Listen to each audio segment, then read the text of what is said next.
Hello everyone, welcome back to the most awaited session on mains approach. इस session में हम सीखने वाले हैं कि हमें मेंस एग्जाम किस तरीके से इजीली क्रैक करना चाहिए, because only the thing which can help you is right strategy. So let's start with our video.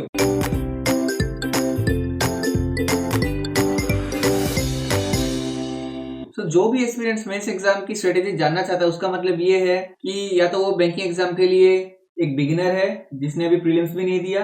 दूसरी कैटेगरी वो हो सकती है जो कि प्रीलिम्स क्लियर कर चुके हैं एंड मेंस में अपियर करने वाले हैं। एंड तीसरी कैटेगरी वो हो सकती है कि जो प्रीलिम्स क्लियर कर चुका है एंड मेंस भी काफी बार अपियर कर चुका है बट उनका क्लियर नहीं हो रहा है। तो ये तीन कैटेगरी हो सकती है। तो चलिए देखते हैं कि किस तरीके से हम इजिली क्रैक कर सकते हैं। सबसे पहले जो हमें जानना है वो है कि सब्जेक्ट्स की मेंस एग्जाम में सब्जेक्ट्स क्या क्या आते हैं। तो इधर मैं लिख देता हूँ कि नंबर 1 पे English, 2 reasoning, number 3 maths, then 4 is GA that is general awareness, and fifth if you are giving RRB and RBI then computer will come। so ये 5 सब्जेक्ट्स होते हैं आपके मेंस एग्जाम के लिए एंड प्रीलिम्स में आपको इनमें से 3 सब्जेक्ट देखने मिल जाते हैं। तो ये 2 सब्जेक्ट आपके एडिशनल होते हैं जो कि मेंस एग्जाम में आपको देखने मिलेंगे। तो सबसे बड़ा डाउट मेंस एग्जाम के लिए जो सबके मन में रहता है वो ये है कि हमें प्रिपरेशन कब शुरू करनी चाहिए।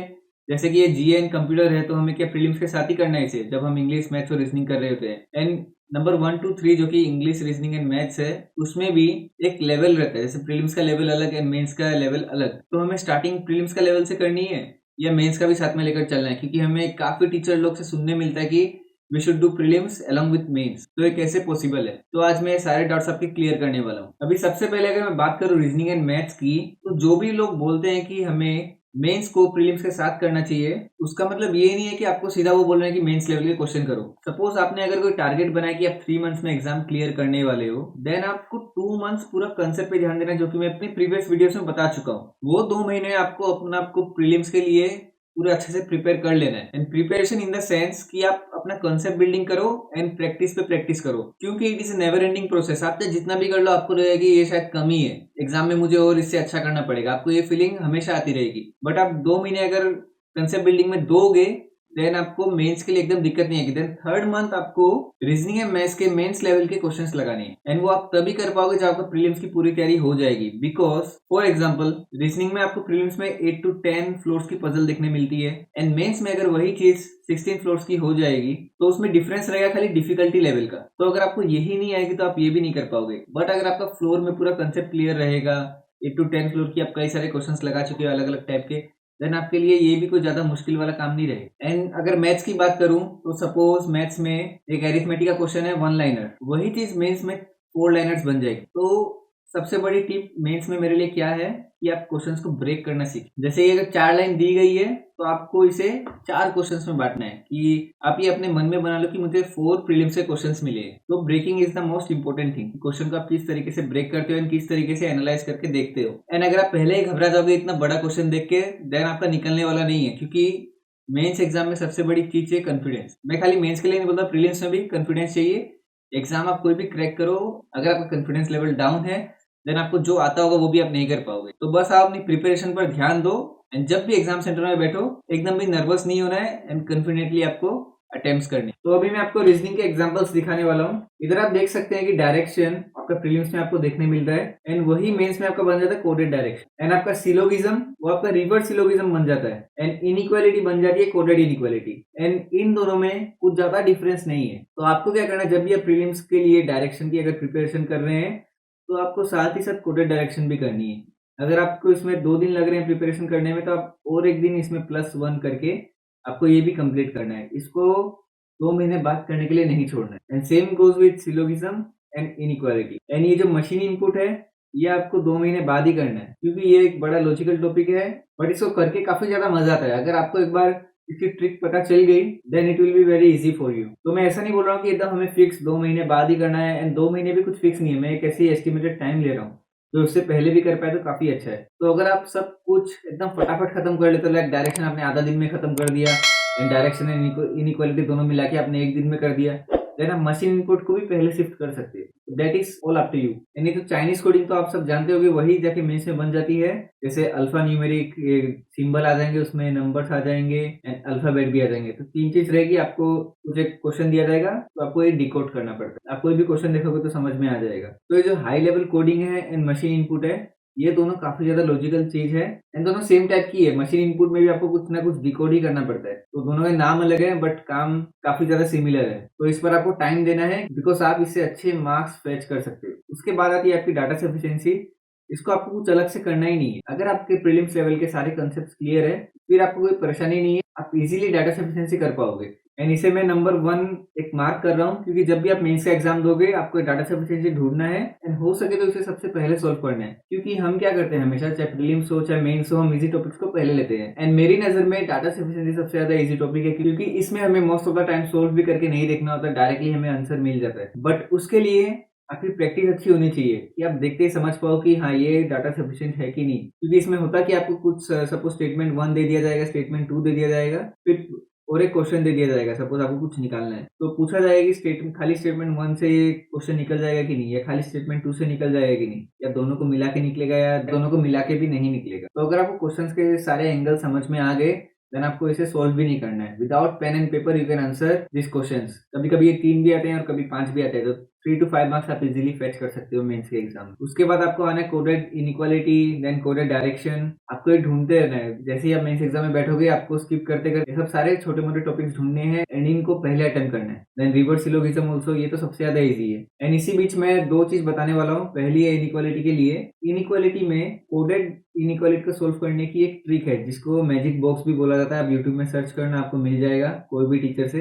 तो आप उस तरीके से सोल्व करोगे तो आपका ये काफी जल्दी निकलने वाला है। नहीं तो ये क्वेश्चन आपके लिए काफी ज्यादा लेंथी भी बन सकता है। तो आपको कोडेड इनइक्वालिटी के लिए ये वाली ट्रिक सीखनी है। बट वहीं अगर रिवर्स सिलोगिज्म की बात करूं तो कोई टीचर इसकी भी पूरी ट्रिक सिखा दें कि ऐसा होने से वैसा करना है, वैसा होने से ऐसा करना है। बट अगर आप मेरी टिप्स सुनना चाहो तो आपको इसके लिए कुछ भी नहीं करना। लाइक अगर नॉर्मल सिलोगिज्म की बात करूं तो इसमें क्या होता है, स्टेटमेंट 1, स्टेटमेंट 2, देन आपको कंक्लूजन दे दिया जाता है। एंड रिवर्स सिलोगिज्म में आपको कंक्लूजन दे दिया जाएगा एंड आपको स्टेटमेंट दिए जाएंगे। तो आपको क्या करना है कि वो स्टेटमेंट को अलग अलग से सोल्व करना है। पहले आप लेना स्टेटमेंट 1 एंड इसको सोल्व करना एंड देखना कि जो कंक्लूजन क्वेश्चन में दिया हुआ है वो फॉलो कर रहा है कि नहीं। अगर कर रहा है तो स्ट्रेट अवे आप दूसरे क्वेश्चन पे टिक करके निकल जाओ। एंड आपको ऑप्शंस भी अच्छे से देखनी है उस केस में। ऐसे नहीं है कि आप अंधाधुंध टिक करके निकल गया एंड आपको पता चला कि एक ऑप्शन ऐसा भी था जो कि स्टेटमेंट 1 भी इसमें आ रहा था, स्टेटमेंट 2 भी फॉलो कर रहा था, एंड एक ऐसा ऑप्शन था जो कि दिखा रहा था बोथ स्टेटमेंट 1 एंड 2 फॉलो। तो आप वहां फंस जाओगे कि उस टाइम में आंसर ये होता, क्योंकि 1 भी फॉलो कर रहा है, 2 भी कर रहा है, एंड एक ऑप्शन ऐसा है कि जो दिखा रहा है कि दोनों कर रहे हैं। तो इसके लिए आप स्टेटमेंट को अलग अलग से लेना,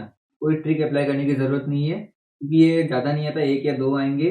वो भी कभी कभी 2 मार्क्स के भी आ जाते हैं, मीन्स एक क्वेश्चन 2 मार्क्स का। तो उसके लिए आपको कोई भी ट्रिक्स अप्लाई नहीं करनी, कोई भी रिस्क नहीं लेना, ज्यादा टाइम भी नहीं लगता है अलग अलग से स्टेटमेंट को लेने में। तो काफी ज्यादा जल्दी आप कर लोगे। तो जब आपका data sufficiency, coded inequality, reverse syllogism ये सारा कुछ हो जाएगा, उसके बाद आप कोडेड डायरेक्शन पे आना और ये सीक्वेंस आप अपने हिसाब से देखना आपको। अगर आपको लगता है कि अपनी डायरेक्शन इनइक्वालिटी से ज्यादा स्ट्रांग है तो आप पहले वो भी कर सकते हो। अभी मैं ये सीक्वेंस मैं अपने तैयारी के हिसाब से आपको बता रहा हूँ। तो सबकी स्ट्रेंथ एंड वीकनेसेस तो अलग होती है। फिर आपकी और एक चीज इसमें आती है जो कि है पजल्स। आपको 2 महीने या उससे भी कम अगर आप ले पाओ तो बढ़िया है। एकदम डिफरेंट वेराइटीज ऑफ पजल्स करनी है, अलग अलग साइट से, अलग अलग मॉक टेस्ट से आपको पजल्स लेके प्रैक्टिस करनी है। उसके बाद ही आपको मेंस लेवल पे जाना है। तो मेरे ख्याल से अभी आपको काफी अच्छे से समझ में आ गया होगा कि प्रीलिम्स अलोंग विद मेंस का मतलब क्या होता है। ऐसा नहीं है कि आप सारे टॉपिक्स को पहले लेने लगोगे, आप पजल्स मेंस लेवल की पहले सॉल्व करने लगोगे। अरे मेंस लेवल की पजल आप करोगे कहां से जब आपको प्रीलिम्स की नहीं आएगी, क्योंकि उसमें कॉन्सेप्ट चाहिए, बेसिक्स कॉन्सेप्ट रहते हैं प्रीलिम्स में। एंड जब तक आपका फाउंडेशन या बेसिक्स क्लियर नहीं है देन आप मेंस लेवल की पजल सोल्व नहीं कर पाओगे। And the same goes with this direction, inequality and all. अगर आपको सिंपल नहीं आएगी तो आप कोडेड कहां से करोगे, कोड को डिकोड कहां से करोगे। तो कुछ कुछ चैप्टर्स है जो कि आपको एक साथ लेके जाने हैं, जैसे कि inequality, direction and syllogism. And कुछ कुछ ऐसे हैं कि जो आपको बाद में करने हैं। एंड लॉजिकल रीजनिंग का यूज अभी मैं बताने वाला हूँ रीजनिंग में कब आता है। ये आप देख पा रहे हो कि लॉजिकल रीजनिंग, तो अगर आप मेरी मानो तो इस पे भी आपको टाइम वेस्ट करने की जरूरत नहीं है, कोई भी प्रिपरेशन इसके लिए नहीं चाहिए। जिसकी इंग्लिश स्ट्रॉन्ग है वही इसे अटेम्प्ट करे, वरना इसे अटेम्प्ट भी ना करे। एंड इसे अटेम्प्ट करने का भी एक समय होता है। सपोज 60 मिनट्स आपको मिले हैं रीजनिंग के पेपर के लिए एंड उनमें से आपके 55 मिनट्स चले गए एंड अभी आपके हाथ में कितने बचे, 5 मिनट्स। 5 मिनट्स में आप मेंस लेवल की पजल तो सोल्व नहीं कर पाओगे क्योंकि आप सारे छोटे मोटे टॉपिक्स आपने कर लिए होंगे, लाइक डायरेक्शन ये वो। तो आपके पास खाली पजल ही बची होगी उस टाइम पे। या ऐसा भी हो सकता है कि इनमें से कुछ आपका ना निकला हो एंड आप दोबारा उसको सोल्व करने जाओ, एक तो वो पॉसिबिलिटी है। एंड अगर ये सब भी हो चुका है, दोबारा भी आपने चेक कर लिया फिर भी नहीं निकल रहा है, या ये सब आपका हो चुका, एंड खाली पजल बची हुई है, अगर ऐसी कुछ पॉसिबिलिटी है एंड आपके पास खाली 5 मिनट्स बची है, यानी कि प्रीलिम्स लेवल की पजल नहीं है जो कि आप 5 मिनट में कर लोगे, तो उस समय बट आप ये 5 मिनट को वेस्ट भी नहीं कर सकते, तो आपको उस समय लॉजिकल रीजनिंग सॉल्व करना है, क्योंकि लॉजिकल रीजनिंग के जो भी क्वेश्चंस होते हैं उसको सोल्व करने में हार्डली 1 से 2 मिनट लगती हैं, तो आप 5 मिनट में 3 से 4 तो कर सकते हो, अगर आपकी इंग्लिश काफी ज्यादा अच्छी है तो क्या पता आप 5 के 5 भी कर दो, बट अगर आप और कुछ लेने जाओगे तो आपको वो एक भी नहीं निकलेगा। तो इस लास्ट के 5 मिनट्स को आप इस तरीके से यूटिलाइज भी कर सकते, 3-4 मार्क्स फेच करते हैं। कभी कभी कोई लॉजिकल रीजनिंग एक क्वेश्चन 2 मार्क्स का भी देखा जाता है। मैंने रीजनिंग के लिए आपको इतना डिटेल में एक्सप्लेन कर दिया, अभी सेम डिटेल्स मैं मैथ्स के लिए नहीं अप्लाई करूंगा, क्योंकि उसके लिए भी ये सेम फॉर्मूला ही अप्लाई होता है। जैसे कि आपको सबसे पहले क्या करना है, सब लोग बोलते हैं कि एरिथमेटिक इंपॉर्टेंट नहीं है, सब लोग नहीं, आई मीन बहुत लोग बोलते हैं, but it is the most important part. ये इंपॉर्टेंट कैसे हो जाता है, प्रीलिम्स में आपको इसकी इंपॉर्टेंस वहीं देखने मिलेगी जहां पे बहुत हाई कट ऑफ जाता है, जैसे कि आरबीआई के एग्जाम में काफी ज्यादा हाई कट ऑफ, कहीं कहीं इस बार 100 में से 96 कट ऑफ किया था, एंड आपको एक एग्जाम में 10 से 15 एरिथमेटिक के क्वेश्चन देखने मिलते हैं, एंड अगर आपको यही नहीं आता है तो आप ये स्ट्रेट अवे 10-15 मार्क्स लूज करने वाले हो, आपकी कट ऑफ तो निकलने वाली नहीं है। आपकी उसी केस में निकल सकती है अगर आप कोई दूसरे स्टेट से बिलोंग करते हो जहाँ की काफी लो कट ऑफ गई थी। तो प्रीलिम्स के लिए अगर हाई कट ऑफ का एग्जाम है तब एरिथमेटिक इंपॉर्टेंट पड़ जाता है, एंड मेंस में तो हर एक चीज में इंपॉर्टेंट है। कैसे वो मैं आपको बताता हूँ। जैसे कि अगर डाटा सफिशिएंसी है, मेंस में एक दो टॉपिक है जो कि काफी ज्यादा इजी है एंड बहुत ही जल्द आप उससे मार्क्स फेच कर सकते हो। तो उनमें से सबसे बड़ा टॉपिक जैसे कि रीजनिंग में था डाटा सफिशिएंसी, मैथ्स में भी सेम टॉपिक है कि आपको 2 क्वेश्चन दे दिए जाएंगे प्रीलिम्स लेवल के, एंड एक क्वेश्चन दे दिया जाएगा कि व्हाट इज द डिस्टेंस या कुछ पकड़ लो, एंड आपको बताना है कि खाली स्टेटमेंट 1 से ये क्वेश्चन का सॉल्यूशन निकल सकता है या खाली स्टेटमेंट 2 से निकल सकता है या दोनों को मिला के भी नहीं निकल सकता है, दोनों को मिला के निकल सकता है। तो अगर आपको ये एंड ये दोनों चीज जो आएगी वो रहेगी एरिथमेटिक के क्वेश्चन, स्टेटमेंट 1 भी एंड स्टेटमेंट 2 भी। बट अगर आपको ये नहीं आता होगा तो आप कैसे करोगे, and this is the most scoring topic in mains exam of quantitative aptitude. And second चीज जो सबसे ज्यादा स्कोरिंग है मैथ्स में वो है Q1 एंड Q2। अब Q1 Q2 क्या होता है, सेम जैसे कि डाटा सफिशिएंसी में आपको 2 या 3 जो भी आपको दिए जाएंगे स्टेटमेंट्स, वैसे ही इसमें Q1 Q2 में भी रहेगा, आपको स्टेटमेंट्स दिए जाएंगे जो कि एरिथमेटिक के क्वेश्चंस रहेंगे। देन ऑप्शंस आपके पास रहेंगे कि क्या Q1 Q2 से बड़ा है। सपोज इसमें आपको प्रॉफिट एंड लॉस का कुछ क्वेश्चन दिया गया था, उसका आंसर आपको मिला 20%, एंड सेकंड क्वांटिटी में आपको एसआईसीआई का क्वेश्चन दिया गया था जिसमें आपको मिला कुछ 30%, तो इस केस में आपका Q2 ग्रेटर देन Q1 हो गया, एंड वही चीज आपको ऑप्शन में मिल जाएगी, आपको टिक करके सीधा निकलना है। तो अगर आपको अरिथमेटिक आता हो तो ये सब आप इजीली स्कोर कर पाओगे, एंड कभी कभी ये 5-5 मार्क्स के भी आते हैं, तो 10 मार्क्स मेंस के एग्जाम में आप सोच सकते हो कि कितना बड़ा होता है। और सबसे बड़ी चीज ये कैसलेट डीआई नाम की एक चीज है जो कि सब लोग छोड़ देते हैं, चाहे वो प्रीलिम्स में लो चाहे मेंस में, बट मेरे लिए सबसे ज्यादा इजी टॉपिक था क्योंकि मेरी एरिथमेटिक स्ट्रांग थी। जिसकी भी एरिथमेटिक स्ट्रांग है उसे कैसलेट डी एकदम इजी लगेगी, एंड मेंस लेवल में भी उसका इतना टफ वर्जन नहीं पूछा जाता। तो मेरा जब भी मेंस में मैथ्स का एग्जाम होता था तो मैं कैसलेट डीआई को भी सोल्व करता था। लोग इसे प्रीलिम्स में नहीं करते हैं बट मैं इसे मेंस में भी करता था। तो आपको कुछ ना कुछ अपना ऐसा स्ट्रांग पॉइंट बनाना है जो कि आप अप्लाई कर पाओ एग्जाम में। मैं ये नहीं बता रहा कि आपको एरिथमेटिक स्ट्रांग बनाना है एंड आपको कैसलेट डीआई ही सोल्व करनी है, बट कुछ ना कुछ अगर आप बनाओ तो आपके लिए बेनिफिशियल है। देन अगर मैं नॉर्मल डीआई की भी बात करूं तो प्रीलिम्स में हमें इजी क्वेश्चंस देखने मिलते हैं, बट मेंस में क्या होता है, सपोज आपको एक टेबल डीआई मिल गई, आपको भले ही उसका कंटेंट समझ में आ गया हो, ये ऐसे बोल रहा है क्वेश्चन क्या बोलना चाहता है, आपको सब समझ में आ गया, लेकिन जब आप उसका नंबरिंग देखोगे, लाइक 5 क्वेश्चन अगर दिए गए हैं आपको तो वो बड़े ही लंबे लंबे क्वेश्चन रहेंगे। तो मैंने जैसे पहले बताया था कि इसमें आपको ब्रेकिंग फॉर्मूला अप्लाई करना पड़ेगा, आपको क्वेश्चंस को अलग अलग पार्ट्स में ब्रेक करना पड़ेगा। बट अगर आपको एरिथमेटिक नहीं आता होगा तो आप एक लाइन को ही नहीं समझ पाओगे, तो आप 4 लाइन वाले क्या सोल्व करोगे, तो ये भी आपके लिए यूजलेस हो जाएगी। तो आपको इन गलतियों को नहीं करना है, और करना क्या है कि आपको सबसे पहले अपने कंसेप्ट पे ध्यान देना है। चैप्टर वाइज अलग अलग चैप्टर को आप लेके चलना है आपको चैप्टर वाइज, एंड मैंने मैथ स्ट्रेटेजी के ऊपर भी एक वीडियो बना रखी है, उसको भी आप प्रीफर कर सकते हो ताकि आपको और क्लियरिटी मिल जाए अगर मैं इस वीडियो में कुछ मिस आउट कर दूं तो। देन आपको अलग अलग लेवल की डीआई सोल्व करनी है, क्योंकि मेंस लेवल में कुछ कुछ एग्जाम्स में सबसे ज्यादा डीआई पूछी जाती है। तो आपको डीआई पे भी ध्यान देना है कि अलग अलग टाइप की आप किस तरीके से सोल्व करते हो, आपको अलग अलग साइट्स विजिट करनी पड़ेगी, यानी आपके ऊपर है। अगर आप अलग अलग साइट्स विजिट नहीं करना चाहते, कोई बुक प्रीफर करना चाहते हो, तो वो भी आपके ऊपर है। आपको बस मैक्सिमम प्रैक्टिस करनी है एंड मैक्सिमम क्वेश्चंस आपको कलेक्ट करने हैं। बस साइड से प्रैक्टिस करने का फायदा ये होता है कि आपको एक टाइमर के साथ करने मिल जाता है, लाइक अगर आप मॉक टेस्ट दे रहे हो या क्विजेस दे रहे हो, देन आपको पूरा एग्जाम लाइक एनवायरनमेंट मिलता है, बट वो एनवायरनमेंट आपको बुक में नहीं मिलने वाला। तो that is the main difference, इसलिए मैंने कभी बुक प्रीफर नहीं की। तो वही मैं आपको भी बोलने वाला हूँ कि बुक को थोड़ा कम इंपॉर्टेंस देके आप उसकी जगह क्विजेस और मॉक्स लगा सकते हो। तो और एक चीज मैं बताने वाला हूँ, मेंस एग्जाम में क्या आता है मैथ्स में, एंड आपको सबसे पहला अटेम्प्ट करना है वो है नंबर सीरीज। अभी प्रीलिम्स में आपको देखने मिलती है 1 लाइनर, उसमें से एक मिसिंग हो जाएगी या रॉन्ग, बट मेंस में आपको क्या देंगे कि 3 लाइन की नंबर सीरीज दे देंगे एंड उसके ऊपर कुछ क्वेश्चंस करेंगे। एंड ये एकदम भी टफ नहीं है, काफी इजी होती है। तो सबसे पहले घुसते ही आपको ये ढूंढना है कि ये आई है कि नहीं आई है, एंड अगर ये है तो आपको सबसे पहले ये अटेम्प्ट करना है। उसके बाद आपको छोटे छोटे टॉपिक्स जैसे कि मैंने बताया Q1 Q2 हो गया, डाटा सफिशिएंसी हो गया, ये सब अटेम्प्ट्स करने हैं। एंड जब सारे छोटे टॉपिक्स खत्म हो जाएंगे उसके बाद आपको डीआई पर आना है। सबसे पहले डीआई पर आपको नहीं है। तो अभी अगर मैं इंग्लिश की बात करूं तो इंग्लिश में चाहे प्रीलिम्स हो चाहे मेंस हो, आपको बस एक ही चीज करनी है जो कि है रीडिंग। बिना रीडिंग के इंग्लिश में कुछ नहीं है। आपको बस रीडिंग कंटिन्यूस रखनी है, एक हैबिट बनानी है एंड एक क्वालिटी कंटेंट पढ़ना है। अगर आपकी रीडिंग हैबिट है ही नहीं, लाइक किसी किसी की होती है कि वो नॉवल पढ़ते आए हैं बचपन से, तो उनको इतनी दिक्कत नहीं होगी इंग्लिश। लेकिन जिनकी रीडिंग हैबिट नहीं है उनको पहले बनानी है। एंड कैसे बना सकते हैं? कोई भी उसे अगर स्पोर्ट्स की न्यूज़ पसंद है तो स्पोर्ट्स की न्यूज़ पहले पढ़ना शुरू करें। तो म्यूजिक पसंद है, म्यूजिक का कंटेंट पढ़ना शुरू करें। इसी तरीके से भी आपको डेली रीडिंग हैबिट डालनी है। धीरे धीरे आपको स्पोर्ट्स म्यूजिक से कुछ फाइनेंशियल न्यूज या जो भी करंट अफेयर्स चल रहा है उस पर स्विच करना है। मतलब धीरे धीरे आपको अपना लेवल बढ़ाना है और करते करते आपको आ जाना है न्यूज़पेपर पर। न्यूज़पेपर में अगर आप द हिंदू की रीडिंग कर पाओ देन इट इज बेस्ट, क्योंकि अगर आपने ये कर लिया तो इसके बाद कुछ नहीं आने वाला है। इससे हाई लेवल पूछा जाएगा ही नहीं। The Hindu is the level कि एग्जाम भी इसको टच नहीं कर सकता। तो मेरे केस में क्या हुआ था कि मैंने द हिंदू ले तो लिया था बट मुझे समझ में नहीं आ रहा था। फिर मैंने क्या किया कि एक दूसरे पेपर पर स्विच कर लिया जो कि था टाइम्स ऑफ इंडिया। तो आप भी ऐसा कर सकते हो, किसी भी एक इजी पेपर पर स्विच करो एंड उसको भी काफी दिन तक पढ़ो। एंड जब उसकी भी हैबिट बन जाएगी तब आपको द हिंदू पर स्विच करना है। और मैं ऐसा क्यों बोल रहा हूँ? क्योंकि मेरी मैथ्स एंड रीजनिंग स्ट्रॉन्ग था। मैथ्स एंड रीजनिंग के दम पर मैंने अपने सारे एग्जाम्स निकाले हैं। एंड इंग्लिश में मैं कट ऑफ निकाल लेता था बट मुझे इतना हाई स्कोर नहीं मिलता था क्योंकि मेरी रीडिंग कंटिन्यूस नहीं थी। मैंने द हिंदू को इतना प्रेफरेंस नहीं दिया था। बट वहीं जब मेरे मेरे एग्जाम्स क्लियर हुए एंड मेरे फ्रेंड्स के भी हुए एंड मैंने देखा कि उनका स्कोर इंग्लिश में काफी ज्यादा अच्छा है, तो मुझे क्यूरियोसिटी हुई कि ऐसा कैसे हो सकता है, मीन्स वो क्या अलग करते थे। तो जब मैंने पूछा तो सबका एक ही कहना था कि वो द हिंदू रेगुलर फॉलो करते थे, उसका जो एडिटोरियल का पोर्शन है। एंड आप इकोनॉमिक टाइम्स को भी रिफर कर सकते हैं। एंड मेंस के एग्जाम में और एक चीज सबसे ज्यादा क्या है वो बताता हूँ कि आप चाहे मैथ्स और रीजनिंग में कितने भी ज्यादा एक्सपर्ट क्यों ना हो जाओ, आप उसमें फुल मार्क्स स्कोर नहीं कर सकते। मैं ये नहीं बोल रहा कि आप अच्छा स्कोर नहीं कर सकते, क्योंकि मैंने खुद ने करके दिखाया है। मैथ्स में एक एवरेज स्कोर से बहुत ऊपर, एंड रीजनिंग में भी कुछ एग्जाम्स में मैंने करके दिखाया है। बट इंग्लिश एंड जीए एक ऐसा सब्जेक्ट है जिसमें आप ऑलमोस्ट फुल मार्क्स स्कोर कर सकते हो। लाइक अगर आपका 40 मार्क्स का पेपर है देन आप इसमें 35 ला सकते हो, 33 ला सकते हो।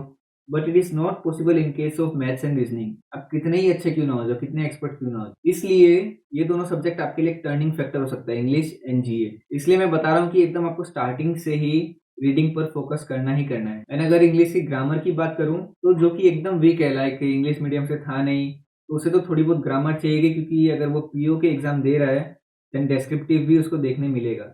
एंड डेस्क्रिप्टिव जब अगर आप लिख रहे हो तो अब तो ग्रामेटिकल मिस्टेक्स एक्सेप्टेड नहीं है, तो ग्रामर तो थोड़ी बहुत करेक्ट होनी पड़ेगी। लाइक हैज के बाद कौन सा वर्ब का फॉर्म आता है, V3 आता है, एंड वहां अगर आप V1 V2 ये सब लगा रहे हो तो वो आपका इनकरेक्ट हो जाएगा। तो ये सब नॉर्मल है। तो कुछ कुछ ऐसे नॉर्मल ग्रामर से जो कि हमें डे टू डे लाइफ में भी पता होने जरूरी है। तो इसके लिए मैं आपको प्रीफर करूंगा 120 rules of grammar of Nimisha Bansal ma'am. ये आपको यूट्यूब में भी फ्री में मिल जाएंगे।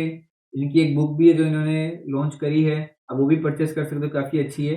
तो अगर आप ये 120 रूल्स कर लेते हो तो then it is more than enough, because rule तो आपको हज़ारों देखने मिलेंगे बट ये 120 वो गिने-चुने रूल है जो कि एग्ज़ाम में घुमा-फिरा कर आपको पूछे कभी-कभी जाएँगे। क्योंकि ग्रामर के क्वेश्चंस पर इतना बेस नहीं होता है इंग्लिश का पेपर, बट डिस्क्रिप्टिव में आपको वो रूल्स काम आएँगे। एंड कुछ-कुछ क्वेश्चंस प्रीलिम्स एंड मेंस के एग्ज़ाम में ग्रामर के भी देखे जाएँगे बट उसकी क्वांटिटी इतनी नहीं रहेगी। इसलिए मैं बोलता हूँ कि रीडिंग पर मेन फोकस रखें, नॉट इन ग्रामर। एंड सबसे बड़ी चीज़ जो सब लोग पूछते रहते हैं कि वोकैब्स कहाँ से करनी है, तो वोकैब्स को सेपरेटली करने की कोई ज़रूरत नहीं है। आप रीडिंग पर अगर फोकस करो तो आपको सेंटेंस का नेगेटिव एंड पॉजिटिव सेंस समझ में आने लगेगा। ये सेंटेंस नेगेटिव वे ले रहा है या पॉजिटिव वे ले रहा है, एंड उस तरीके से आप वोकैब्स को क्रैक कर पाओगे कि ये वोकैब का ये मीनिंग होना चाहिए। एंड हाँ, मैं मानता हूँ कि कुछ-कुछ क्वेश्चंस में ऐसे भी रहेंगे कि आपको वोकैब का मीनिंग भी नहीं पता एंड 4-5 ऑप्शन जो आपको दिए गए हैं उसका भी मीनिंग अननोन है, मीन्स वो भी काफ़ी डिफिकल्ट वर्ड्स है। तो उस केस में आप उसे स्किप कर सकते हो। आपको ज़रूरी नहीं है कि एकदम 100% पेपर अटेम्प्ट करके आना है। कुछ-कुछ क्वेश्चंस आपको स्किप भी करने पड़ेंगे। वो भी एक कला है मेंस के एग्जाम में। तो अभी मैं आता हूँ अपने जीए की स्ट्रेटेजी पर। जीए के लिए आपको क्या करना है, from the first day of preparation. अभी जो प्रिपरेशन स्टार्ट कर चुके हैं बट जीए नहीं किया तो उनका आज से फर्स्ट डे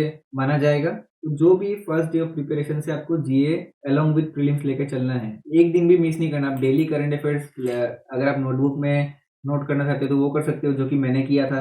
एंड कोई भी अगर अलग तरीका आपके पास उससे भी अच्छा है तो आप कर सकते हो। बट आपको एक दिन भी जीए मिस नहीं करना है। कोई कोई क्या करता है कि अगर सपोज उसका 20 तारीख को एग्जाम है एंड आज 11 तारीख है, तो क्या करता है कि 9 दिन पढ़ना छोड़ देता है जीए को। वो क्या करता है, प्रीलिम्स लेवल के मॉक्स लगाने लगेगा या कुछ और सब्जेक्ट पढ़ने लगेगा। वो सोचता है कि प्रीलिम्स में तो जीए आती नहीं है, बट ये 9 दिन को आप बाद में कवर नहीं कर पाओगे, बहुत ज्यादा मुश्किल हो जाता है। कर तो पाओगे लेकिन बहुत डिफिकल्टी फेस करनी पड़ेगी। एंड जीए कितनी मंथ की करनी होती है, तो 3 to 4 मंथ्स की तो सबसे ज्यादा आती है। एंड ये रिवर्स ऑर्डर में, अगर सपोज अभी दिसंबर है तो आपको नवंबर की सबसे ज्यादा पूछी जाएगी, देन अक्टूबर, देन सितंबर। तो इस तरीके से ये ऑर्डर चलता है। एंड पूरा जीए 6 मंथ्स के अंदर आ जाता है, बट आपको पूरा 6 मंथ करने की जरूरत नहीं है अगर आपके पास टाइम नहीं है, तो क्योंकि सब्जेक्ट्स बहुत है। बट आपको प्रेफरेंस किस पर देना है, 3 मंथ्स पर तो सबसे ज्यादा, एंड 4 मंथ को भी आपको नेग्लेक्ट नहीं करना है। एंड जो 5th एंड 6th मंथ रहेगा उसमें से आप एकदम इंपॉर्टेंट न्यूज ले सकते हो, जो कि काफी ज्यादा बर्निंग न्यूज थी। आपको उन मंथ्स की एक एक न्यूज को कवर करने की कोई जरूरत नहीं है। एंड नोट्स बनाने के चक्कर में भी आपको पूरा टाइम वेस्ट नहीं करना है। उसमें भी बनाने का भी तरीका है। सपोज अगर किसी को ब्रांड एम्बेसडर बना दिया गया है, तो आपको ये नहीं लिखना है कि he is made the brand ambassador of this company which is valuable. ऐसा आपको इतना कुछ नहीं लिखना है। बस आपको लिखना है पर्सन का नेम एंड साइड में देके कंपनी का नेम और ब्रांड एम्बेसडर BA। और आपको पता होना चाहिए कि ये BA आप किसको डिनोट कर रहे हैं। तो किसी भी तरीके से आपको अपने अपने शॉर्टकट्स निकालने हैं, क्योंकि अगर आप इन छोटी छोटी चीजों में टाइम वेस्ट करोगे देन आप मेन प्रिपरेशन करोगे कब। एंड जैसे कि मैंने जीए के लिए बताया, कंप्यूटर भी एक वैसा टॉपिक है जो कि आपको स्टार्टिंग से करो तो बहुत ज्यादा अच्छा है। मैंने ये बाद में करके भी क्रैक कर लिया था क्योंकि पेपर इजी था। अगर थोड़ा भी वो टफ होता देन हो सकता है कि मुझे भी काफी प्रॉब्लम फेस करनी पड़ती। लेकिन कंप्यूटर में एक डिफरेंस क्या है कि आपको इसमें ज्यादा टाइम नहीं देना है, एकदम थोड़ा थोड़ा टाइम आपको देके चलना है। लाइक अगर आप एक दिन में 15 मिनट भी दे रहे हो देन वो भी बहुत है, क्योंकि ये सिर्फ आरबीआई एंड आरआरबी में पूछी जाती है। एंड अगर आपका एम उसमें जाने का है देन आप उसमें थोड़ा 15 मिनट से थोड़ा ज्यादा टाइम डिवोट कर सकते हो। लेकिन इसके क्वेश्चंस एकदम भी टफ आते नहीं है जितना कि मैंने एनालाइज किया है लास्ट ईयर्स के पेपर को। तो आपका मेन फोकस होना चाहिए जीए में एंड बाकी के सब्जेक्ट्स में। एंड कंप्यूटर को मैं नेग्लेक्ट करने नहीं बोल रहा हूँ, बस इसके टच में आपको रहना है एंडिंग तक। क्योंकि अगर आप 3 महीने तक अगर 15-15 मिनट या 20 मिनट भी दे रहे हो देन 3 मंथ्स में आपका कंप्यूटर का भी कोर्स ओवर हो जाएगा। तो आई होप कि आपको ये चीज काफी अच्छे से समझ में आ गई होगी कि प्रीलिम्स अलोंग विद मेंस का क्या मतलब है। जीए को आपको एकदम स्टार्टिंग में करना है प्रीलिम्स के साथ ही, तो इसका मतलब है अलोंग विद प्रीलिम्स। इंग्लिश की आपको रीडिंग एकदम फर्स्ट से लेकर लास्ट तक करनी है, तो ये भी अलोंग विद प्रीलिम्स होगी आपका मेंस के लिए। देन कंप्यूटर, ये तो खाली मेंस में आता है लेकिन मैंने बोला प्रीलिम्स की स्टार्टिंग से ही, तो ये भी अलोंग विद मेंस हो गया। 3 सब्जेक्ट अलोंग विद मेंस हो गए। बट रीजनिंग एंड मैथ्स, इसको तो आपको पहले बेसिक्स कॉन्सेप्ट क्लियर करने हैं, उसके बाद ही मेंस में जाना है। बट कुछ कुछ चैप्टर्स आपको बाद में ही करने पड़ेंगे, उसे अगर आप पहले करने जाओगे तो काफी ज्यादा कंफ्यूज हो जाओगे। एंड सबसे बड़ी इंपॉर्टेंट टिप जो मैं देने वाला हूँ वो ये है कि जब आपका प्रीलिम्स का एग्जाम हो जाएगा, एक बार सपोज आपने क्लियर कर लिया, प्रीलिम्स क्लियर, देन उनको जीए को सबसे ज्यादा टाइम देना है। मैथ्स एंड रीजनिंग में वो जितना भी टाइम दे रहे थे उसका आधा उनको कर देना है। सपोज अगर वो 2 घंटे दे रहे हो तो 1 करना है, 4 दे रहे हो तो 2 करना है, उस तरीके से करना है। बट जीए में वहीं आपको उसी स्पीड से इंक्रीज करना है विद द सेम रेट। अगर आप 1 घंटा दे रहे थे तो आपको 2 करना है, 2 के बजाय भी आप 4 भी दे सकते हो, क्योंकि लास्ट टाइम पे रिवीजन बहुत ज्यादा जरूरी है इस सब्जेक्ट के लिए, वरना आप सब भूल जाओगे। आई होप कि मैंने आपको सारी चीज बता दी है कि आपको पेपर में अप्रोच कैसे करना चाहिए, कौन से क्वेश्चंस को पहले पिक करना चाहिए, कौन से क्वेश्चंस को बाद में, एंड क्या क्या चीज का हमें प्रिपरेशन की स्टार्टिंग से ध्यान देना चाहिए, एंड प्रीलिम्स और मेंस के बीच की जर्नी हमें किस तरीके से रखनी चाहिए। आई डोंट थिंक कि और कुछ बचा है। अगर आपके मन में कुछ भी डाउट बच गया है या अगर आपको लगता है कि और भी कुछ बताना था इसमें जो कि मैं मिस आउट कर गया हूँ, तो उसके लिए आप मुझे मेल कर सकते हो और कमेंट कर सकते हो। एंड मैं ट्राई करूंगा कि काफी जल्दी उसको सोल्व कर पाऊं देखकर। और एक चीज है जो कि आप सभी पूछ सकते हो कि हमें कौन से टीचर को फॉलो करना है, कौन सी साइट को, उसके लिए भी मैंने अलग से वीडियोस बना रखी है। जो भी अगर मेरे चैनल पर नए हैं तो मेरी प्रीवियस वीडियोस को वॉच कर सकते हैं। एंड जिन्होंने वो कर रखी है वो काइंडली उसे फॉलो करते रहे एंड आपको बेस्ट रिजल्ट्स देखने मिलेंगे ही मिलेंगे। So thank you very much. See you in the next video with another useful session. Till then, like, share and subscribe the channel. Thank you.